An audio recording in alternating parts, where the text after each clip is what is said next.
저희가 주일 오후 때는 신앙의 본질에 대해서 다루고 있습니다, 여러분. 신학이란 건 뭘까?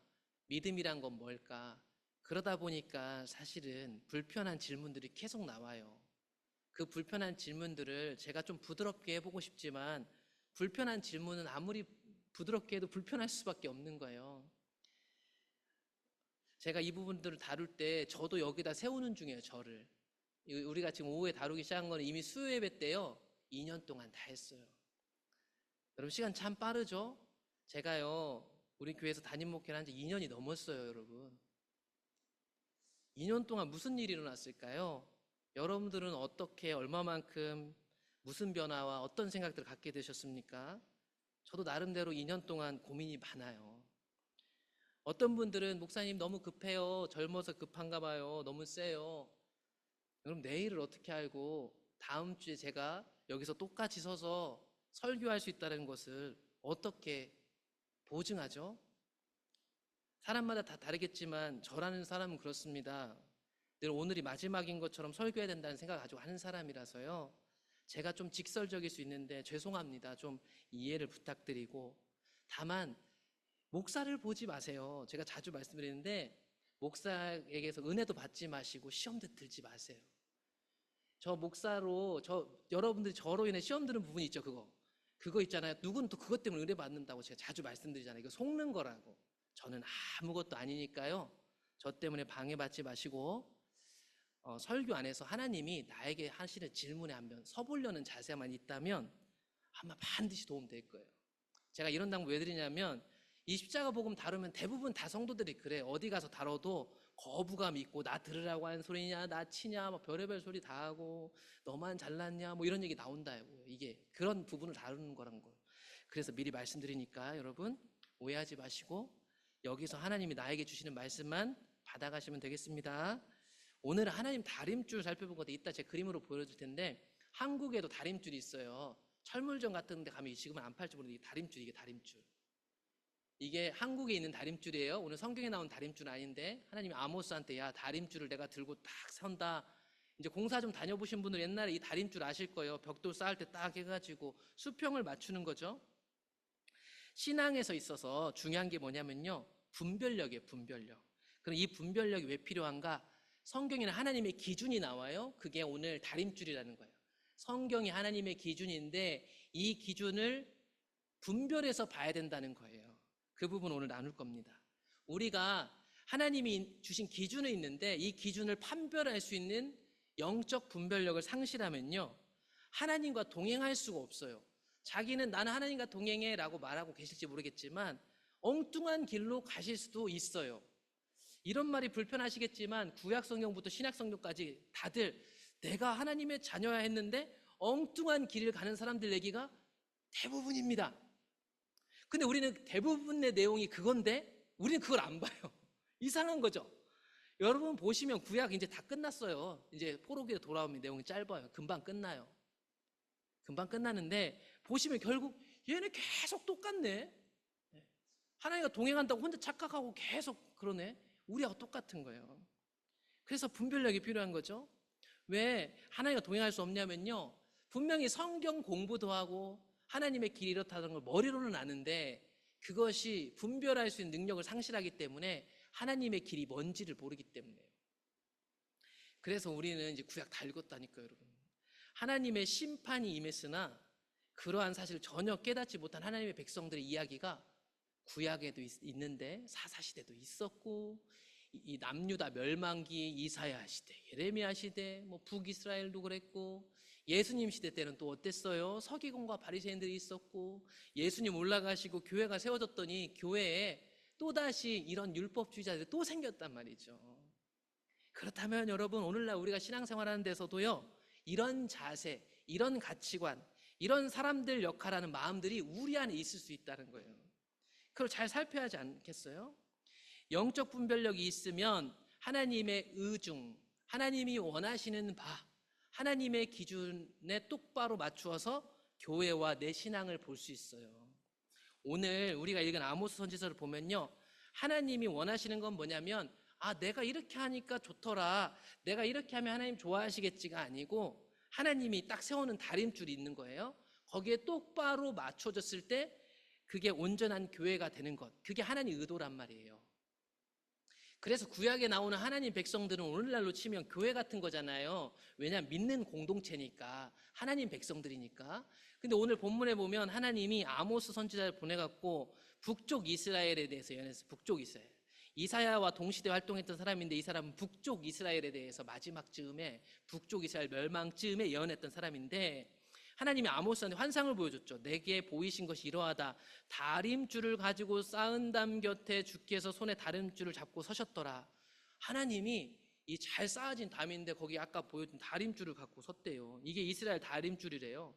이렇게 벽돌을 쌓았는데 하나님이 이렇게 줄을 딱 반듯한가 보려고 되는 장면을 아모스에게 보여주신 거예요. 그러면서 이렇게 얘기합니다.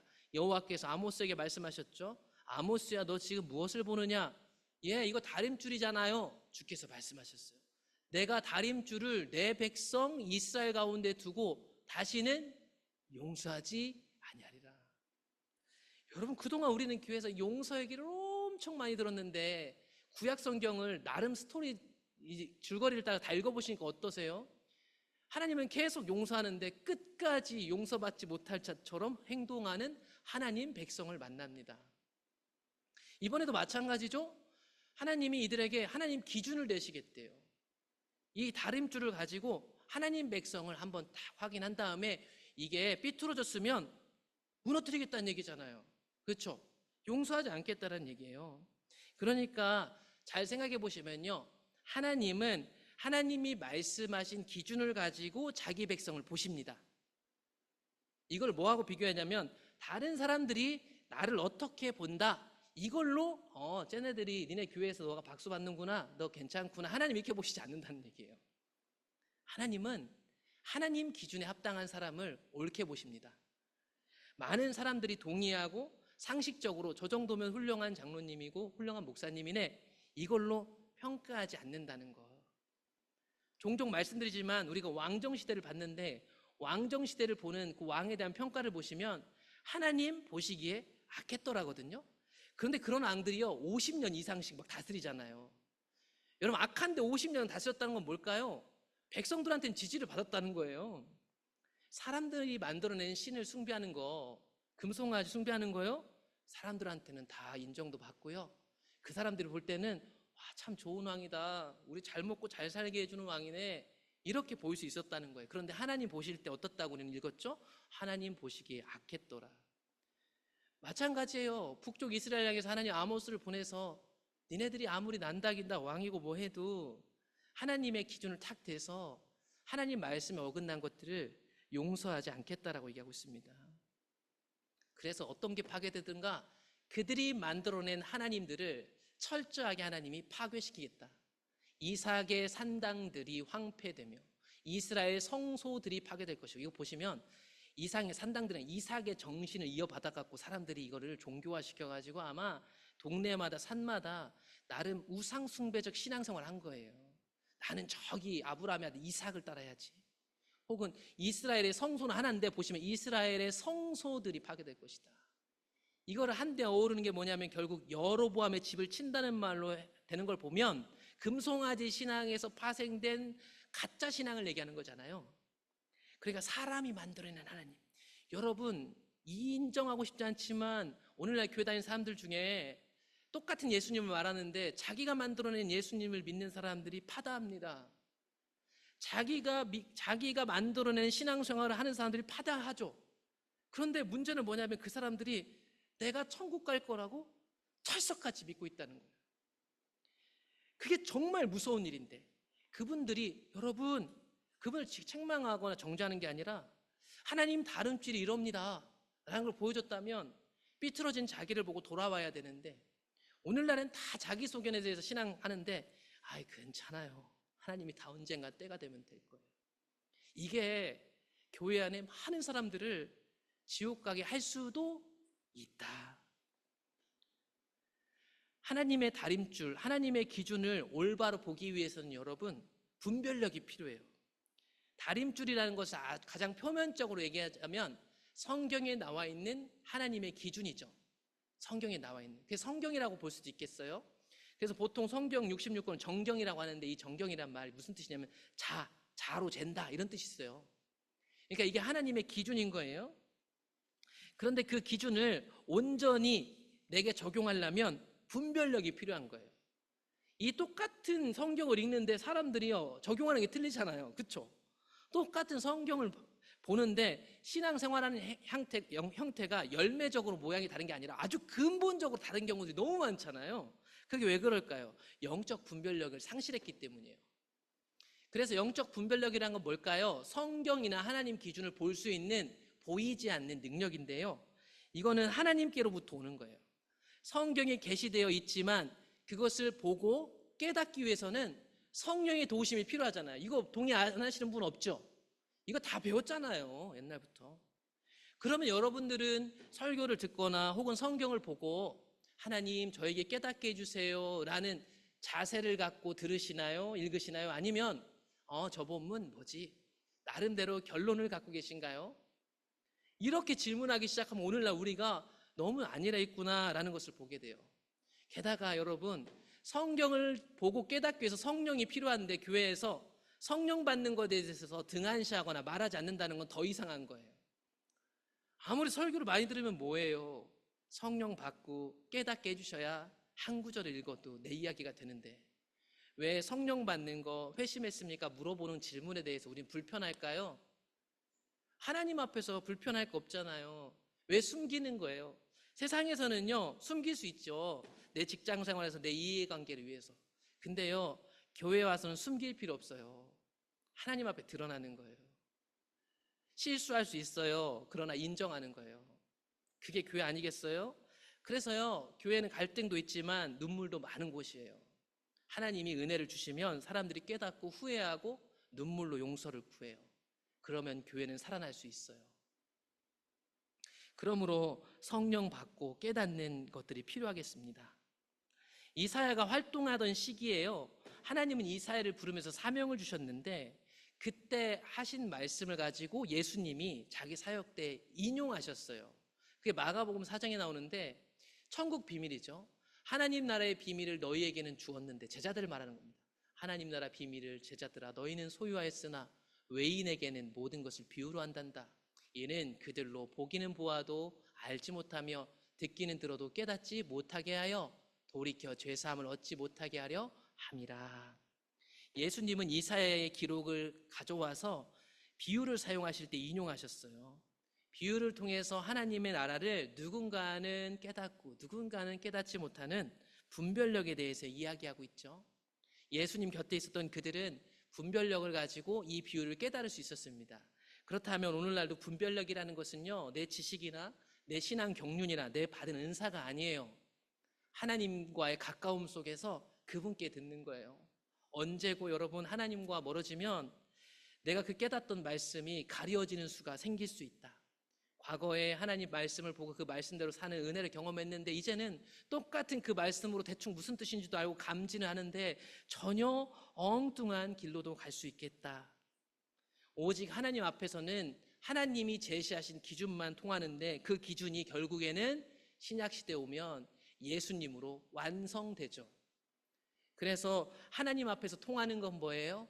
예수 그리스도 십자가 외에는 아무것도 통하지 않아요. 여러분, 십자가란 건 딱 있으니까 창고에 넣어놓고 됐다, 서랍에 넣어놓고 있는 게 아니고, 이 십자가는 날마다 우리 안에서 능력을 발휘하는 거예요. 여러분, 이 십자가가 있기 때문에 솔직할 수 있는 거예요. 성격이 막 화끈하다 이런 얘기가 아니고, 내 안에 있는 치부나 상처, 아픔을 하나님 앞에 꺼내놓는 것을 두려워하지 않는 거죠. 그러니까 원래 교회에 오면요, 오늘날 우리는 다른 사람 볼 겨를이 없어요. 목사님이 설교를 잘하나 안 하나 잘 안 들어와야 돼. 예수 그리스도가 내 안에 있으면 한 주 동안 삶 속에 살았던 모든 우리의 치부나 자랑도 그분 앞에 가져가서 그분과 씨름하느라고 다른 게 안 보여요. 그게 정상이라니까요. 그래서 말씀드려요. 저 때문에 시험도 들지 말라고 하지만 제가 자주 말씀드리는, 저가 설교 잘해서 은혜 받는 거 아니라고. 하나님이 여러분들에게 은혜를 주시는 거라고. 바꿔 얘기해서 제 설교 때문에 은혜를 못 받으시는 분들 잘 들으세요. 저 때문이 아니고요, 뭔가 우리 안에 혹은 개인이나 어떤 연약함들이 있을 텐데요, 그거 자꾸 씨름해봤자 해결이 안 돼요. 어디로 가야 돼요? 예수께로 가셔야 돼요. 예수께로. 예수께로 가면 그분이 말씀해 주실 거예요. 뭐 어디서부터가 문제였는지 알려주시면 같이 해결해 나가는 거예요. 그러면 교회는 다른 거예요. 제가 자꾸 교회 얘기하니까 요즘에 그런 얘기 많이 들어요. 목사님, 너무 교회에 대해서 꿈 같은 얘기 하는 거 아니에요? 뭐 이러는 거죠. 교회가 그냥 사람 사는 제도가 돼버리니까 제가 성경에 나온 얘기를 하는데 꿈 같은 거예요. 젊으니까 꿈도 꾸는가 보다. 그렇지 않아요. 성경에 나온 믿음이 그렇잖아요. 그러면 그 교회를 발견해야죠. 많이 없어진 것 같고 다른 교회가 그렇게 안 한다고 그게 무슨 상관이에요. 내가 교회고 우리가 교회면 성경이 말하는 교회로 지어지기 위해서 전력해야 하지 않을까. 그게 우리가 해야 될 일 아니니까 그런 생각 계속해요. 하나님의 기준에 합하지 않으면요, 하나님 앞에서는 아무런 소용이 없어요. 초대 일곱 교회에게 요한계시록 보면 예수님이 요한에게 나타나 편지를 쓰라고 하잖아요. 그 중에 사대교회라는 데가 있어요. 사대 지역에 있는 예수님 믿는 사람들. 그 사대교회는요, 사람들한테 어떤 취급을 받았냐면 주변 사람들한테 야, 이 교회는 살아있어 라는 이름을 가졌었대요. 영어 성경 NIV 보면 이게 리퓨테이션이 명성, 평판이란 뜻이에요.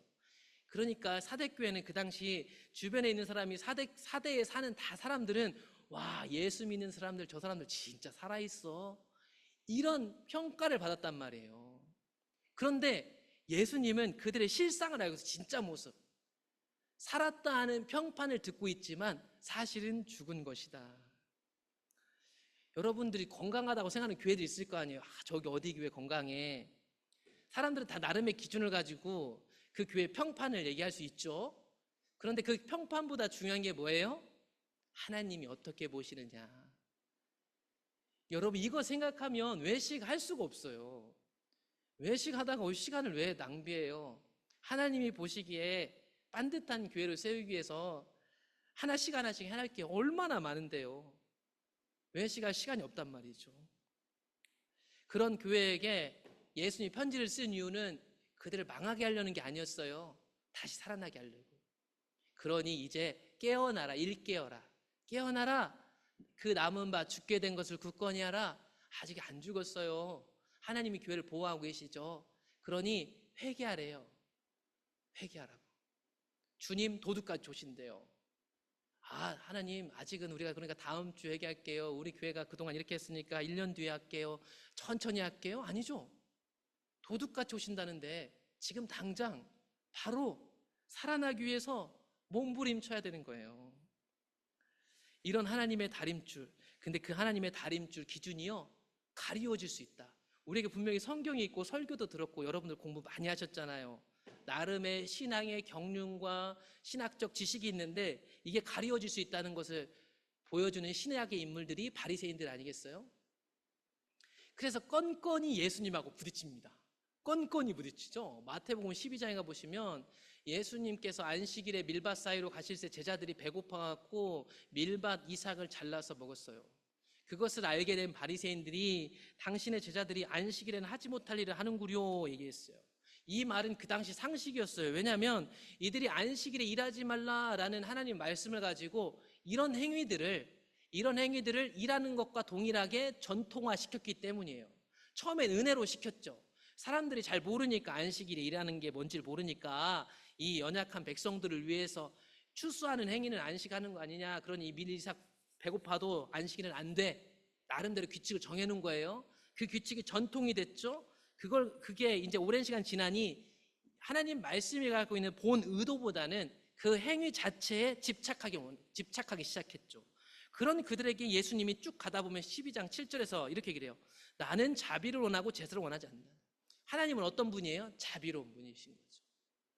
그 밀이삭 하나 너희들 전통 어기고 안 어긴고 이걸 가지고 너희들 정죄하는 분이 아니라는 거죠. 이거는 호세아의 말씀을 인용한 건데 이 호세아의 말씀을 가져오면 이게 정확히 어떤 뜻인지 더 확실한데, 이 호세아 6장 6절 말씀 가져온 거거든요. 나는 인애, 사랑을 원하고 제사, 너희들 종교활동이라는 거 그거 원하지 않는다. 종교활동으로 하는 번제, 제사, 헌금, 출석 뭐 이런 것보다 하나님을 아는 것을 원한다. 그러면 여러분 이 본 인용 말씀을 가져오면요, 지금 바리새인들이 왜 저렇게 하는 거예요? 하나님을 몰라서 그러는 거예요. 하나님 몰라서.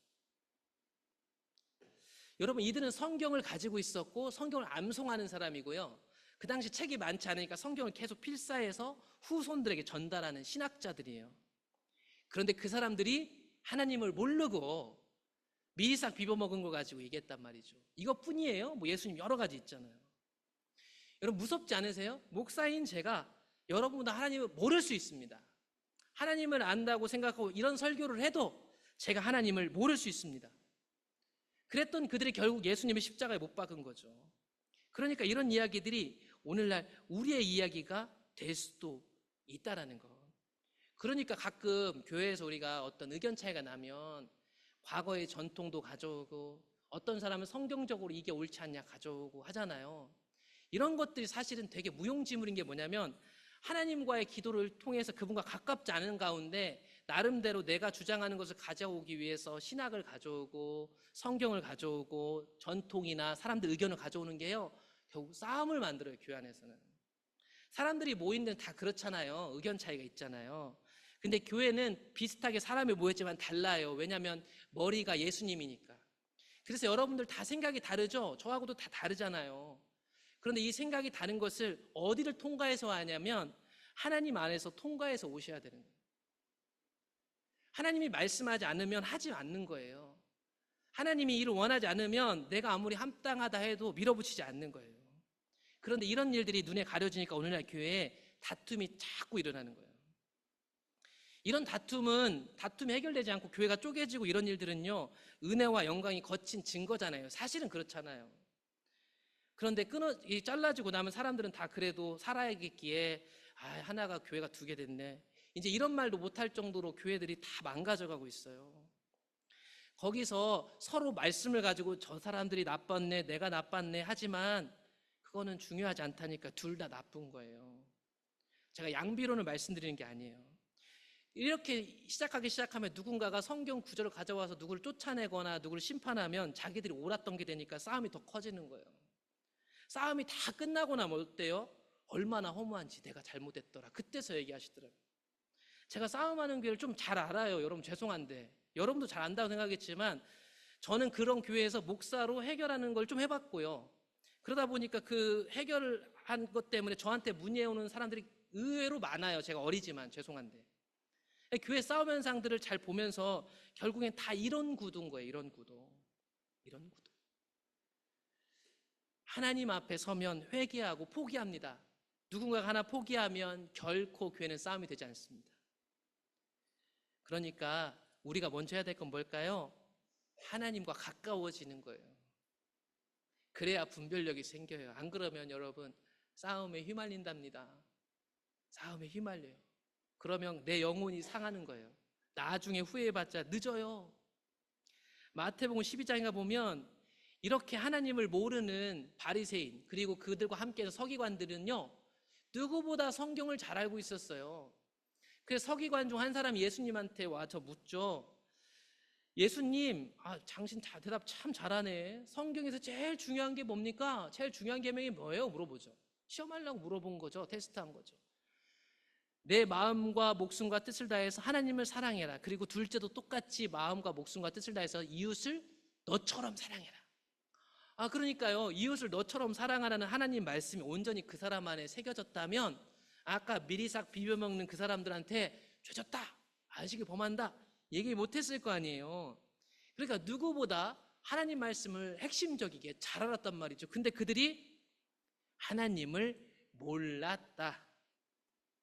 마태복음 19장에 보면 영원한 삶을 갈망했던 부자 청년이 예수님한테 찾아옵니다. 이 사람은 율법적으로 완벽했고 부자고 엘리트인 것 같아요. 예수께서 이르시되 어찌하여 선한 이를 내게 묻느냐? 선한 이는 오직 한 분이시다. 네가 영생에 들어가려거든, 생명을 얻으려거든 계명들, 하나님 말씀으로 살거라, 이렇게 그래요. 그랬더니 이 말씀 잘하는 부자 청년 엘리트가 얘기합니다. 어떤 거요? 살인하지 말라는 거요? 간음하지 말라는 거요? 10계명이요? 이거 제가 다 지키고 있습니다. 여러분, 이 청년 손가락질 하지 마시고 대단한 거예요. 제가 볼 땐 거의 완벽에 가까운 사람이에요. 이거 그냥 예수님 앞에 섰는데 이렇게까지 하기 쉽지 않아. 이 사람은 분명하게 내가 이 모든 말씀대로 살고 있다는 강력한 확신을 갖고 있습니다. 그런 예수님의 질문에도 제가 이미 그렇게 살고 있습니다. 참 훌륭한 청년이죠. 그런 그에게 예수님은 다 알고 계셨죠. 하나님이신 예수님이 이 청년에게 해당하는 하나님의 기준, 다림줄을 제시합니다. 그래? 그렇다면 너의 소유를 다 팔아 가난한 자들에게 주라. 그리고 나한테 와서 제자가 되라. 나를 따르라. 이 청년은 분명 하나님 말씀에 거리낌 없이 모든 것에 완벽했는데요. 그 순간 다가오신 예수님이 내 마음 한켠에 숨겨져 있던 다른 것을 들춰내셨어요. 그게 하나님 기준인 거예요. 그래서 하나님의 다림줄이 임하면 사람들이 애통하고 회개하고 은혜를 구하게 되는 거예요. 와, 내가 이 이웃 사랑하고 많이 기부도 하고 헌금도 많이 했는데 내가 이 돈을 이렇게 사랑하는 줄 몰랐는데 예수님이 그래, 내 제자가 될 수 있다. 다 버리고 와라. 이 청년이 듣고 근심하며 갔죠. 여러분 어떠세요? 여러분 청년이라면 하나님의 다림줄하고 우리가 성경을 읽고 공부해서 알고 있는 내 다림줄하고의 간극이 얼마나 큰가. 나름 목회도 오래 하고 신앙생활도 오래 하고 기도도 하고 은사도 가졌지만 늘 내 기준하고 하나님 기준은 얼마나 뭔가. 성경을 그토록 많이 공부했고 그래서 핵심을 뽑아낼 수 있고 하나님이 복 주셔도 부자도 됐지만 내 안에 하나님을 대신해서 쌓여갔던 이 하나를 깨닫지 못하고 있었던 그 청년, 그게 우리 아닐까요? 여러분 그래도 얼마나 다행입니까? 눈물 나고 아프고 이 돈 어떻게 해 고민이라도 할 수 있게 되었으니 말이죠. 예수님을 만나서 얼마나 감사해요?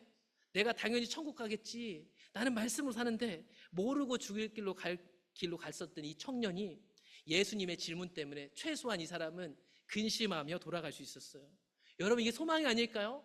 불과 얼마 이제 몇 년이 지나서 예수님이 죽고 부활하시고 성령이 오시면 이 청년은 어떻게 됐을까? 성경은 말하지 않지만 최소한 이 청년은 지금은 근심하였을지라도 조금만 기다린다면 예수 부활을 경험하게 될 것이요, 그 제자들이 성령 받아서 생겨날 교회를 보게 될 것이니까 고민만 할 게 아니라 이 청년은 살 길이 열려진 것 아닐까요?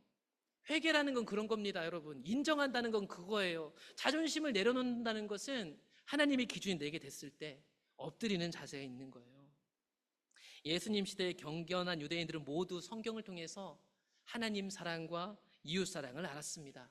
그런데 예수님은 압니다. 너희들이 그 사랑에 대해 지식적으로 알지만 그 사랑 자체는 너희들 속에 없구나, 이렇게 얘기를 하고 있어요. 최고의 계명을 알고 나름 사랑이라고 내가 생각해 놓은 여러 가지 종교적 행동을 했겠죠. 그런데 하나님 사랑은 없었대요. 여러분 안에 하나님 사랑이 있다는 것을 여러분들은 어떻게 판별해요? 성교헌금 하는 거요? 혹은 다른 사람들한테 밥 사주는 거요? 나한테 잘하는 사람들한테 잘해주는 거요? 혹은 교회 성도들 잘 섬기는 거요? 그런 것들도 포함하고 있겠지만 진짜는 뭘까요? 이거는 주님 앞에 안 가면 안 드러나요.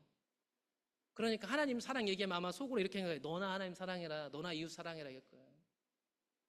하나님 앞에 가서 하나님을 사랑하는 것이 무엇인지 확인해 보는 건 저를 포함해서 우리 모두가 날마다 해야 될 일일 것 같아요. 다림줄, 하나님의 기준이 그래서 분별력 없이 가리워지면 성경을 읽어도 분별력이 없으면 아무리 성경 읽어도요 하나님 뜻을 알 수가 없는 거예요. 그래서 이사야 시대에 보면 이 사람들은 분명히 하나님 백성이잖아요. 그래서 이사야 1장만 한번 자세히 읽어보세요. 이 사람들 얼마나 예배도 많이 드리고 모임도 많이 하고 하나님 앞에 온갖 정성을 드리는데요. 근데 하나님은 이들을 향해서 뭐라고 해요? 너희들이 나를 버렸다라고 하는 거예요. 버렸다. 우리가 하나님 버렸다고 하는데 이 사람들 화가 날 거예요. 왜냐하면 내가 이렇게 많은 헌금을 하고 있고 교회도 안 빠지고 있고 교회 리더인데 하나님이 나보고 버렸대요. 그게 얼마나 화나는 일이에요. 그게 무슨 일이냐면 영적 분별력이 없으니까 이들이 아무리 성경에 나와 있는 대로 제사를 지내도 하나님 올바른 뜻을 알 수 없기에 악한 자리에 있는 거예요.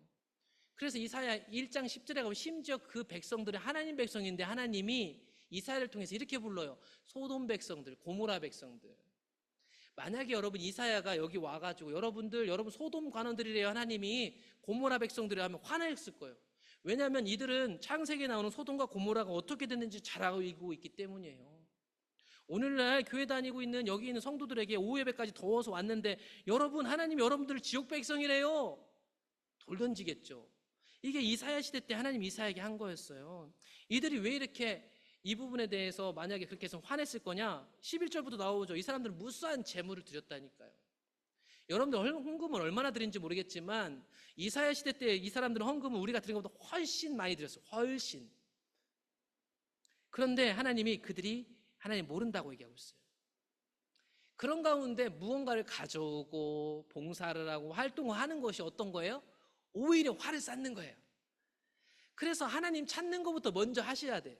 하나님 찾고 회개하고 그분과 가까워져서 분별력이 생기지 않은 상태에서 요렇게 하면 하나님이 좋아하는 걸 성경에서 뽑아갖고 하잖아요. 이게 오히려 화를 자초할 수 있다. 물론 이것이 도움이 될 때도 있어요. 그런데 오늘 이사야 1장에 보시면 이런 행위들이 하나님이 견디지 못하고 싫어하고 곤비한 거예요. 그런데 우리는 하나님이 좋아하시겠지? 할 수도 있는 거죠. 이걸 가지고. 예수님 시대 서기관과 바리새인들은, 경건한 유대인들은 이런 이사야의 예언도 잘 알고 있습니다. 그래가지고 예수님이 아마 이사야의 예언을 가져와서 얘기한 거죠. 듣기는 들어도 깨닫지 못할 것이고 보기는 보아도 알지 못하리. 이 말씀 예수님뿐만 아니라 서기관과 바리새인들도 다 알고 있었어요. 그런데 이 말도 이 바리새인들도 설교했겠죠? 그런데 이 말을 들었을 때 바리새인들이 어떤 생각을 가졌을까요? 그들이 어떤 생각을 가졌는지가 마태복음 23장에 나와요. 여기 예수님이 이렇게 얘기하죠. 화 있을진저 외식하는 서기관과 바리새인들이여, 너희는 선지자들의 무덤을 만들고 의인들의 비석을 꾸미며 이렇게 말한다. 만일 우리가 우리 조상 때 있었더라면 우리는 그들이 선지자의 피를 흘리는데 동참하지 아니했을 텐데. 여러분, 이게 무슨 얘기냐면요, 이사야가, 예레미야가 시간이 지나고 나니까 진짜 선지자였다는 거예요.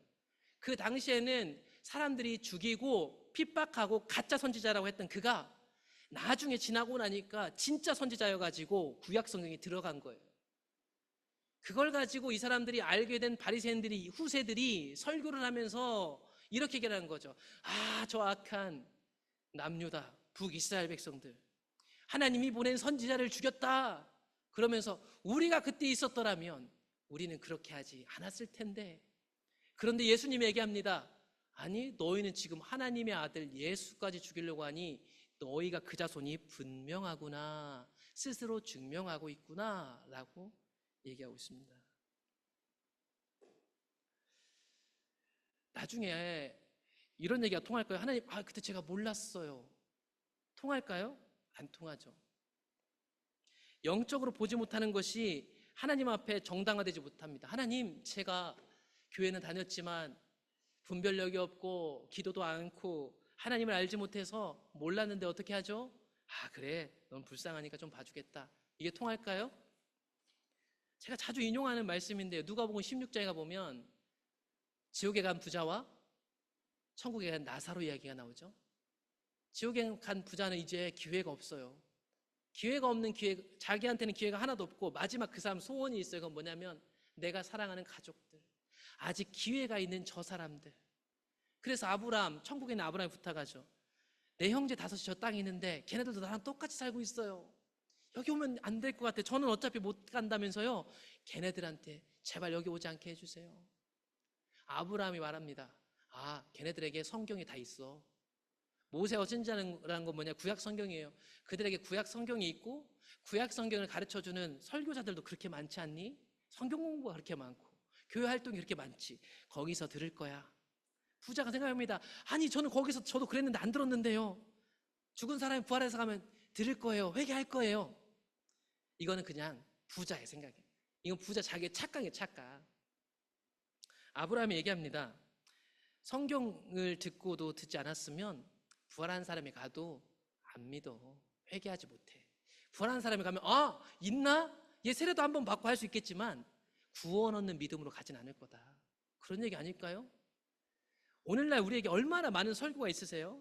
여러분, 오랜 기간 신앙생활 설교 얼마나 많이 들었어요? 지금도 유튜브에 얼마나 설교가 많고 성경 공부 과정을 얼마나 많이 통과하셨습니까? 하나님 앞에 우리가 하나님, 제가 그냥 공부만 했지 전 나일론이에요, 통하지 않는다고요. 그러므로 이런 부분들이 깨달아지면 절박하게 하나님을 찾을 수밖에 없게 되는 게 오늘날 현실인 거예요. 그래서 제가 당부드리는 거예요. 여러분, 제가 목회를 편하게 하려고 이런 당부를 드리는 게 아니에요. 저 반대하는 사람들 반대하지 말라고 이런 것도 아니에요. 그게 무슨 아무 의미가 없어요. 교회 와서 하나님 찾고 그 앞에서 울고 회개하고 힘 얻어서 또 살기에도 시간이 촉박해요. 옛날처럼 교회에서 하루 종일 살지도 않으시잖아요. 주일날 한 번 오는데 그 한 번 올 때 주님만 보느라고 목사의 설교도 귀에 안 들어와야 될 정도가 되는 게 저는 정상이라 생각해요. 오는 순간부터, 이 교회 오는 순간부터 눈물이 질질질 나가지고 자기 자리에 앉아서 누가 인사해도 들리지 않고 막 울면서 은혜를 구하고 또다시 삶에 나가서 소금과 빛으로 살아야 될 시절이 오늘인데, 우리는 왜 내 자리에 누가 앉았네, 저 설교가 마음에 안 드네, 옷차림만 이게 들어온다는 것은요, 우리의 상태가 심각하다는 거거든요. 그래서 하나님 찾으셔야 돼요. 영적으로 눈이 멀었던 사람들과 그 결말은 성경이 충분히 들려주고 있죠. 더 안 들려줘도 돼요. 더 안 들려줘도. 말씀을 정리합니다. 하나님의 의도는 하나님의 교회나 저나 우리 모두 성도들이 하나님이 갖고 계신 기준에 맞추어서 똑바로 세워지는 거지, 세워지긴 세워지는데 삐뚤어지게 세워지는 게 하나님 목적은 아니에요. 제가 삐뚤어진 분을 정죄하는 게 아니에요. 삐뚤어졌으면 반듯하게 돼야지라고 얘기를 하는 거죠. 그게 하나님 말씀하시는 거니까요. 그게 사는 길이니까요. 하나님의 다림줄은 성경에 나오는 하나님의 기준을 가리킵니다. 하나님 앞에서는 하나님의 다림줄만 통하지, 우리가 성경을 일부러 가져다가 내 마음대로 내 삶에 끼워 맞추식으로 다림줄 만들어봤자 통하지 않습니다. 하나님의 다림줄에 합당하지 않다면 우리가 아무리 많은 종교적 활동을 해도 그것이 하나님 앞에 의미가 없을 수 있겠구나, 오늘 구약 성경을 통해서 신약 성경에서도 보여지는 거예요. 그런데 이 하나님의 다림줄이 영적 분별력이 없으면 가려질 수 있다. 글씨를 읽고 이해할 수는 있지만 그 기준을 깨달을 수 없을 수도 있다. 하나님의 다림줄이 가려진다는 말은 하나님의 다림줄을 볼 수 있는 영적 분별력이 상실된 상태가 될 수 있다라는 것이고, 오늘날 누구 하나 예외 없이 한국교회가 영적 분별력이 상실해가는 시대에 있습니다라고 얘기하고 있으니 우리는 그 어느 때보다 하나님 찾기를 갈망해야 될 때입니다. 하나님의 다림줄이 가려지면 우리의 신앙이 모두 헛된 것이 되기 때문입니다. 하나님의 다림줄이 가려지면 거기에는 하나님의 심판이 있습니다. 이거를 나 지옥 간다는 소리야, 은혜교를 깨트린 거야 보지 말고 나를 점검하라는 하나님의 메시지로 들으셔야 됩니다. 그러므로 사랑하는 성도 여러분, 하나님의 기준을 하나님과의 친밀한 교제 속에서 온전히 볼 수 있는 눈이 생기지 않고서는, 그것이 회복되지 않고서는 어떤 신앙의 회복이나 예보의 회복이나 교회 회복을 논할 수조차 없는 겁니다. 이게 없는데 우리가 교회를 어떻게 좋게 해볼까 하면 사람의 생각인 거예요. 그래서 어디 교회 이거 좋더라 이런 얘기만 자꾸 나오고, 이게 해봤더니 좋더라, 우리 이렇게 해볼까 화이팅 해서 하는 교회는 그건 교회가 아닌 거예요. 왜냐하면 교회의 머리는 예수님이시니까. 그 예수님의 머리 삼아서 또 한 주도 분투하시고 주님을 간절히 찾으면 만나주시는 하나님이란 걸 이 포로 끌려가는 이 세대를 통해서 보셨으니, 여러분 힘들고 어렵겠지만 주님 찾으셔서 꼭 주님과 가까움, 친밀함 회복하시고 성령 충만하시기를 축복합니다.